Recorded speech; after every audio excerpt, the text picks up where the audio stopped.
MacVoices is supported by LinkedIn Jobs. Find the right person for your business today with LinkedIn Jobs. Pay what you want and get $50 off your first job post at linkedin.com/MacVoices. Welcome to MacVoices. This is the talk of the Apple community, and I'm Chuck Joyner. Folks, I'm happy, as always, to welcome back Jim Tierney of Digital Anarchy to tell us, well, a couple things this time around. Jim, good to see you. Thanks for being here. Yeah, sure. Thanks, Chuck. And I think the big news, or the biggest news, or the most current news, maybe, I don't know, is some transcriptive news. Yeah, so we just released the website, officially launched it. It's been in beta for way too long, and so we finally were able to get it working really well with the Premiere panel, and it's actually fully launched at this point. And it's a really great way of allowing Premiere users that are using Transcriptive to share transcripts with other people that don't have Premiere and let them edit it and make changes and send it back to Premiere. Now, we've talked about Transcriptive before and the video editing by transcription in the past. But I'm kind of curious, now that you're bringing it out of beta, so I don't know how else to ask this. What has changed? What kind of problems were you seeing in beta that now have been solved to the point you feel comfortable making it an actual product, whatever that means? Yeah, I mean, one of the main things was just getting the sharing between Premiere and the website really kind of dialed in. That turned out to be a little bit trickier than we thought it was going to be. And, so finally figured that out and, got the back end of the website all sort of sussed out. And just kind of getting it into just kind of a releasable shape where we don't have, a variety of different bugs and stuff like that. So, technically, if you just look at the website the way it's been, there hasn't been really a lot of change on the front end of the web app, but the integration with Premiere is, much better than it has been over the past year or so that it's been in beta. Right. If you will, just sort of walk us through. I mean, obviously, if I'm transcribing, video, yep. I'm going to feed that in. Am I transcribing it within Premiere, or am I transcribing it separately? You can do both. You can transcribe it either on the website or in Premiere. Generally, since most of our customers are Premiere-based, using the transcriptive panel within Premiere, you're probably going to do the transcribing in Premiere. If you just want to use the web as a standalone app, you could certainly do that and get the transcription that way. But we're finding right now, at least, especially since pretty much all of our customers are Premiere based, the transcribing is happening in Premiere. As we start getting some kind of web only users, then we'll start seeing a lot more transcription on the website. But from now, mostly it's done in Premiere. Now, again, we've talked about the editing by transcript. Mm-hmm. If we took this conversation, dropped it in, and then we cut out a sentence or two, the odds are that I would think, and tell me if I'm wrong, that would almost create a jump cut-like appearance. Is that something that then you have to go through, the editor has to go through and adjust at all, or are there any automatic aspects to that? Right now, there's no automatic way for you to edit the transcript and then have it automatically cut the video. We're still working on that. That's actually pretty close. What you can do is you can set in and out points in the transcript and then drop those into a sequence. So if you're going through, much like you would do, traditionally, if you're like looking at clips in the source monitor, you find the bit that you want, you can set in and out points, drop that into the sequence of the main edit that you're working on. So that's one thing that you can currently do right now. You can go through and get the transcript for your sequence, initially. You can then edit your timeline and then automatically have transcriptive regenerate the transcript, removing the bits that you've deleted from the timeline. So there's various ways that you can kind of work with it. But the conforming feature, that's something that we're hoping to release probably in the next month or two. And that will let you actually delete parts from the transcript, and then have it kind of automatically do a rough cut based on that. I think the first time you and I talked transcriptive in any fashion, in any form, was back at one of the NAB shows. Probably 2 years ago, maybe 3. I'm not sure.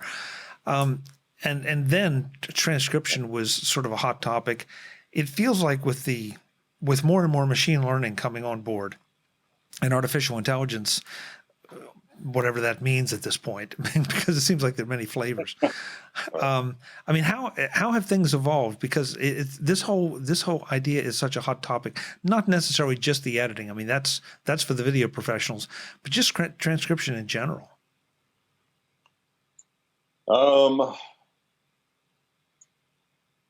Yeah, so I mean, it hasn't really changed a whole lot in the 3 years that we've been doing this. I mean, it's gotten a little bit better.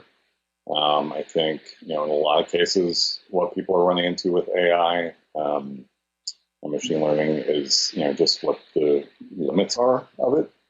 I think there was a lot of hope that AI would be more powerful than it actually is. I mean, it works great for transcription. It works great for certain things. The more specific of a task you can give AI, the better it does. It's a little bit less. It's a lot less useful when you want to do something that is kind of creative and it has to kind of think and do things on the fly that it hasn't necessarily been trained for. So I think you're starting to see a lot of people kind of back off some of the, the more wishful thinking hopes that people have for AI in terms of just being able to, hey, you can just edit a music video, or you can just have the AI do whatever. It's really not going to do that. So, it does do, transcription fairly well, but then, of course, you run into the limits of having poorly recorded audio, and then, at some point, the AI just falls off a cliff, and you're better off just transcribing it by hand. There's a lot of stuff that humans can make out in speech that the AI just completely struggles with because of background noise or accents or what have you. And that sort of took me to where I was going anyway. The audio quality. If you're shooting video, there are a lot of different ways to get video, and therefore there are a lot of different audio qualities. If I'm talking to you and I'm holding up my cell phone and shooting you, I'm getting the audio from the phone. Mm-hmm. On a scale of 1 to 10, how good is that going to be to feed into transcriptive and get something useful out? It could be anywhere from 1 to 10. Okay. Because it's the mics on cell phones are actually quite good. I mean, there's if you are in a quiet room and the person enunciates well and you're like kind of right in front of them, I mean, the audio quality is going to be great, and at least in terms of being able to transcribe that. But if you're on a busy New York street, good luck, because you're going to have all this background noise. You're going to have, potentially talking to somebody with a really thick New York accent, that's the types of things that drive the quality of the AI result down. It's not really most of the mics out there right now are fine. They're not, especially on the higher end phones, they're really solid, because that's what they're using for Siri and what they're using for Alexa and all these other voice assistant AI things out there. That is the technical term for those things. Voice assistant thing. But anyway, so the mics in there are quite good, and because they have to transcribe the audio that's coming in, right?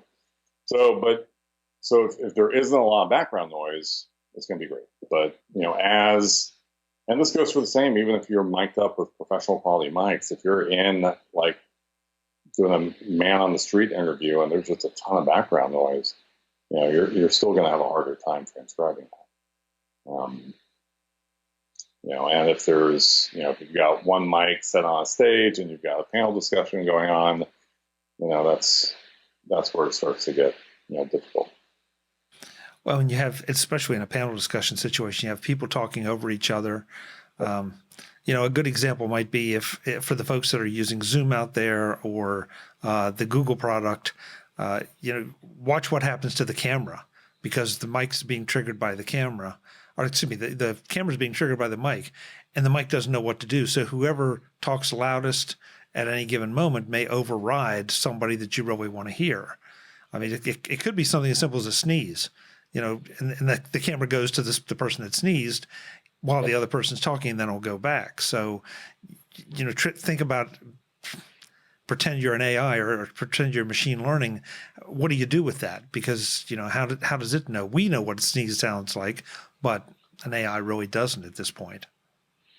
Right.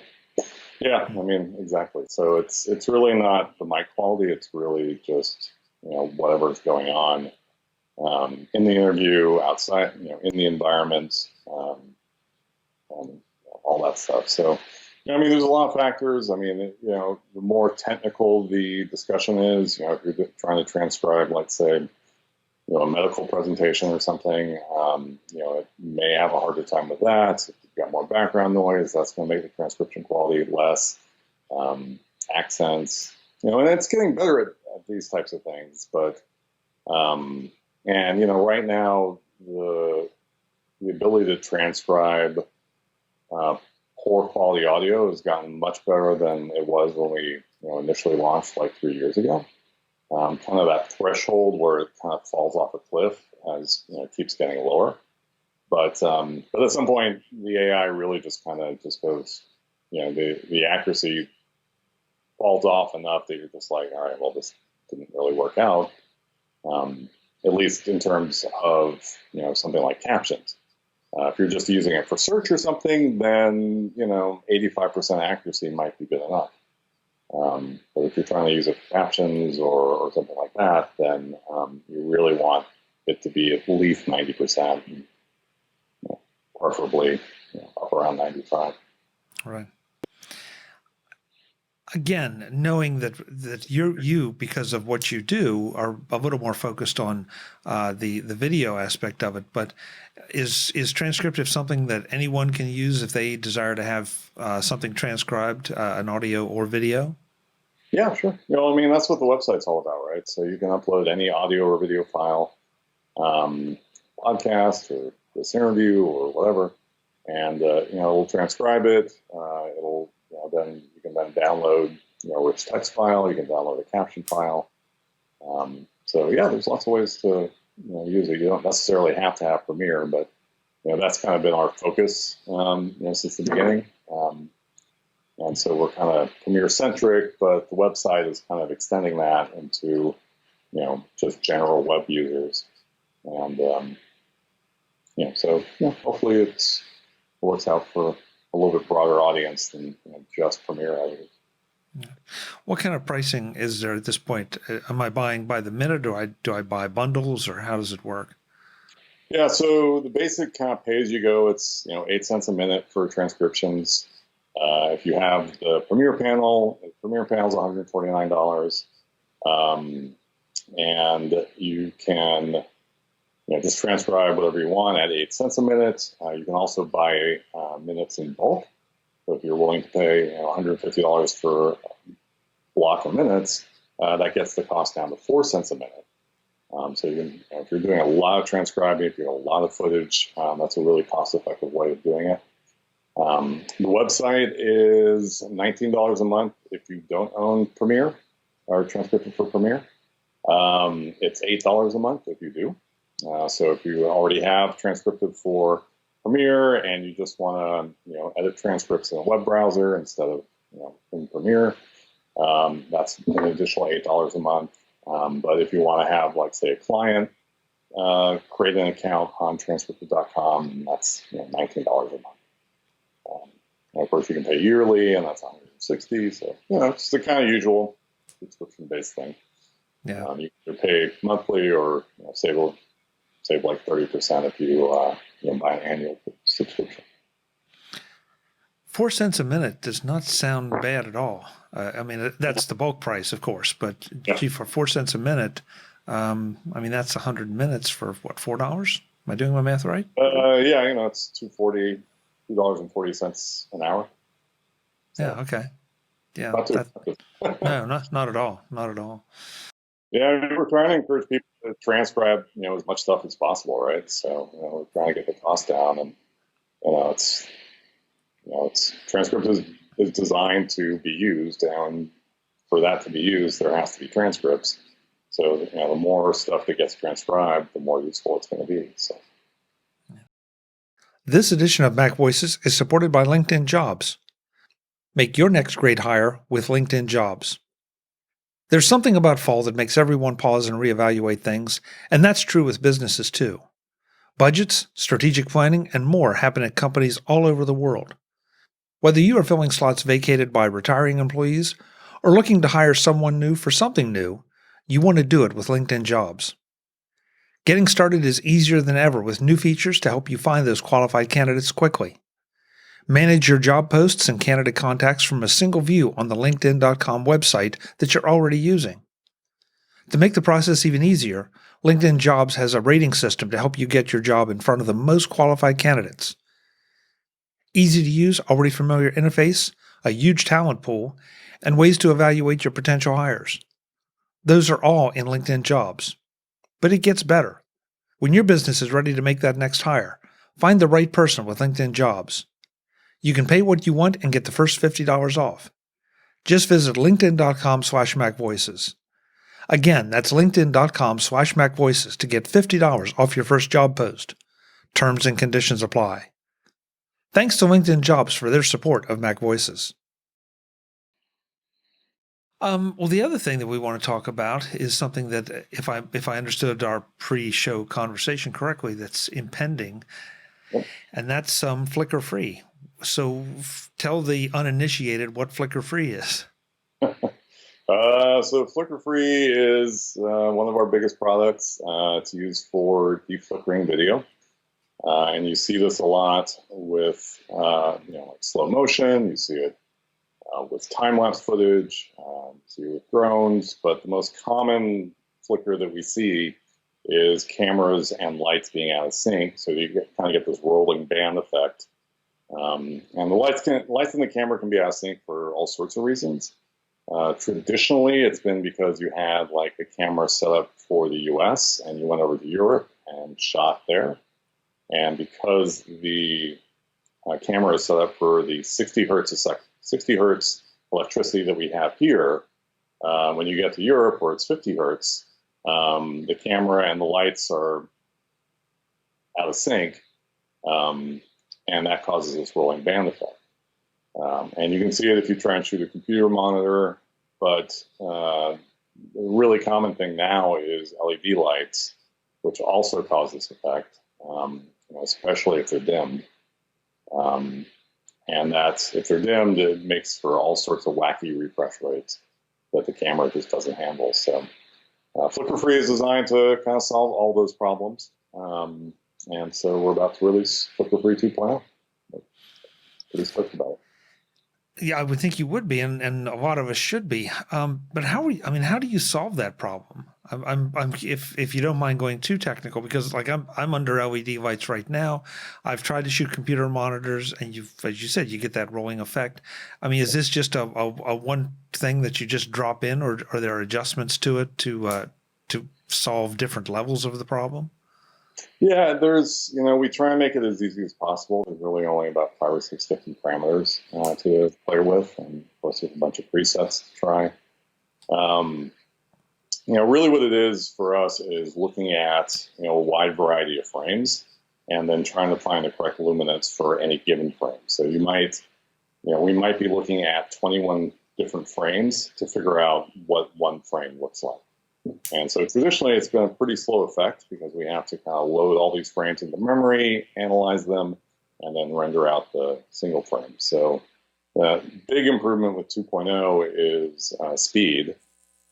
So it's, anywhere from 2 to 6 times faster, with kind of about an average of about 3.5 to 4 times faster than Flicker Free 1.0.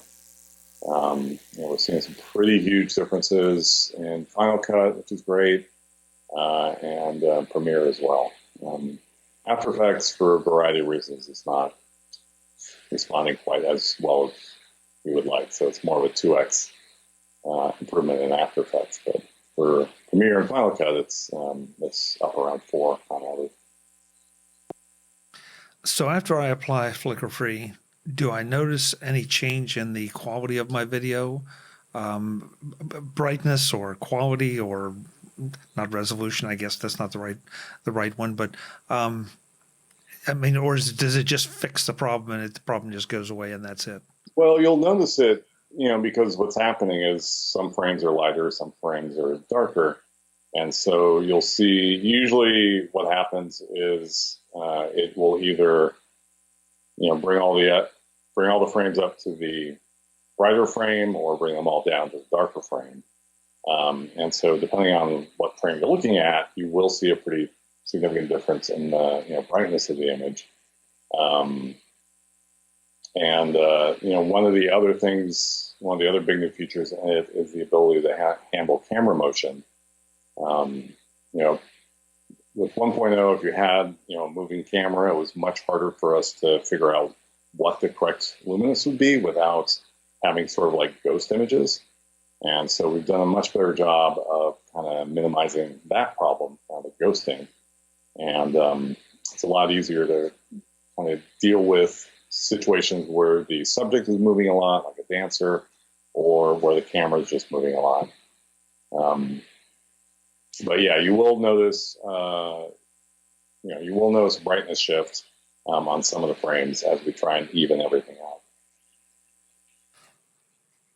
I'm sorry, I've just got to ask. This is all for me, folks. So I'm just letting you listen in. So once I've run this and you've made those all uniform, then can I tweak the brightness up or down to get it more in sync with maybe other pieces of other clips, or by doing that, am I going to bring back the problem? No, once the effect's been applied, you can apply other filters to it. So if you want to bring in like Lumetri or some other color correction tool at that point, then you can certainly do that. We definitely recommend doing any color correction after you apply Flicker Free. It'll be faster that way. Because if you're applying a color correction before, one, it may not necessarily get what you want in terms of getting that luminance in sync with the other pieces of footage. But also, if we're analyzing 21 different frames, now we have to render that effect on 21 frames to figure out what we want to when we analyze it. So it's best to apply Flicker Free first and then apply any other color corrections or whatever else after it. But yeah, you can totally do that. If you really, if it shifts the brightness in a way that makes it not look good with some of the other footage, you can certainly color correct it after. I think it's fascinating to talk about some of this stuff that about behind the scenes people don't think about it. Someone that has done it though is going to say, okay, yeah, well, I've used something like this before, or I've used another filter, and it messed me up, and I had to go and start over color correcting or trying to match things up. So that's why I ask, because the ability for you all to go through each frame of a clip and do that analysis is intriguing to me. That there's a lot of math involved there, and to do it in a time that people would find acceptable. It's not the kind of thing you want to run for 3 days, but now you don't have to anymore with the power we have. Well, but like if it's one of the reasons it's been such a good filter for us is often there's no other way to solve the problem. Like if you go out and shoot a wedding and you didn't realize the hotel had the LED lights dimmed, and now you've got these rolling bands across all of the footage of the wedding. You can't really just go reshoot that. So like if you got to run it for 3 days to save the footage, that's what you do. I mean, it works. And, people are just like, we will happily run this for 3 days because you just saved our ass. Right. So, but we would prefer that you did not have to run it for 3 days. So that's the reason we put all the work into GPUizing it. And, the faster the GPU you have, the faster it's going to render. 3 days rendering versus facing the bride. Take the 3 days rendering every single time. I think you would not be alone with that choice. Yeah. This is another one of those questions I always ask Jim about any of your products. I know you've mentioned Premiere and After Effects and all that. Any Final Cut compatibility here, or is that just not in the cards yet?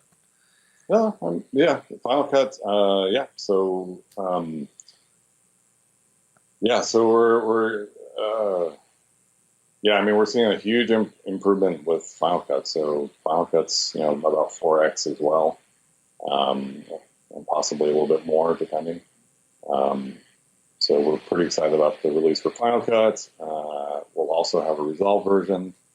The Resolve version will release for Adobe and Apple first. It's kind of just our usual cadence. And then Resolve will come probably about a month later. But yeah, those are the three apps that we generally tend to target. And then we'll probably do Avid as well. Okay, great. The other question you got to ask, what kind of pricing do we have for this? Final or flicker free is kind of the same as it's been, $149. There'll be an upgrade price of $89. And so $149, 3 days, and you don't have to face the bride. Well, hopefully not 3 days. But yeah, the cost is the same as it's always been, $149. And then there'll be an $89 upgrade fee from 1.0. And hopefully it will be a lot faster. And you won't have to wait 3 days, and you won't have to face the bride. Yeah, a lot to be said for that. I know. You have to be. I know you're working on other things because you don't just have this one or two products. So whenever there are new products, or I should ask, maybe just open ended. Are there other new products that we've missed that we haven't talked about yet? Not really. We're working on a new version of Powersearch, which is the companion panel for transcriptive that allows you to just search all the video that's been transcribed. So if you've got 100 hours of footage in your Premiere project and you've transcribed it all, and you want to be able to search all those different clips and have the results show up in kind of like a search engine, Powersearch is a pretty cool little panel for doing that. So we've got a new version of that coming out. That's just bundled with transcriptive. Otherwise, that's probably about it for stuff that's coming up soon. Okay. Well, hey, whenever there are updates or new products or whatever, please, you're always welcome. It's always interesting. I love talking to you because not only do you tell me what it does, but then we dig just a little bit deeper as to how it does it. And I think that is really, at least for me, it's interesting, and I hope it is for folks too, because video is not. It's different. The more you dig into it, the more interesting it gets and the more challenges you find, because it's not at all like what your eye sees. Especially the Flickr stuff has been interesting to do this product. And, initially we just did it for time lapse because, I do time lapse, and if you're, trying to shoot a sunrise or a sunset or something, you have to have the camera on semi-automatic. And as a consequence, you end up with Flickr as the lighting changes. And we kind of did it for that, and then realized it worked on all these other uses, and you're just like, we didn't even know that was a problem. The fact that the rate of the electricity affects what the camera sees because of the shutter speed versus how fast the light is turning on and off, right? Any light you see is flickering at 60 times a second. In the U.S. and in Europe, it's flickering at 50 times a second. And, our eyes don't really notice that, but but the camera does. So if you have a camera shutter speed that's at 30, and you're shooting at 30 frames a second, and you've got a light that's flickering at 50 times a second, there's going to be a problem there because they're out of sync. Whereas in the US, if it's 60 times a second and 30, they kind of just work well together. So, all kind of things to learn. All kind of things to learn. Just like the microphone hears differently than you do, and so you can have the mic set and you think, this is perfect, no problem, and then you go home and listen to what you recorded. It's like, where did that sound come from, and why didn't I hear all that echo in this room? It's crazy. It's crazy. Oh, sorry, I've interrupted by one of those voice assistant things. Jim, thanks. Things, they're everywhere. Yeah, they're pesky things. Well, the website, of course, is digitalanarchy.com. Go and check everything out there, transcriptive, flicker-free, and everything else. Jim, thanks so much for the time. It's always a pleasure. Come back anytime. No problem. Thanks, Chuck. I appreciate it. Folks, I'm Chuck Joyner. This is MacVoices. There is so much to learn about video, even if you're doing it as an amateur just occasionally. I think it's important to kind of understand what's going on behind the scenes and then find out how to fix it, and that's where Jim's products come in. Until the next time, and as always, thanks for watching. Visit MacVoices.com for show notes and to connect with Chuck on social media. Get involved in our Facebook group or like our Facebook page, and get more out of your Apple tech with MacVoices Magazine, free on Flipboard and on the web. And if you find value in it all, consider supporting us through either our Patreon campaign at patreon.com/MacVoices or by making a one-time donation via the PayPal link on our front page and in the show notes of each episode. You will join these fine people who help bring you MacVoices.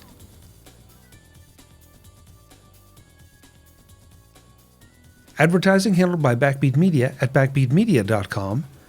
Bandwidth provided by CacheFly at cachefly.com.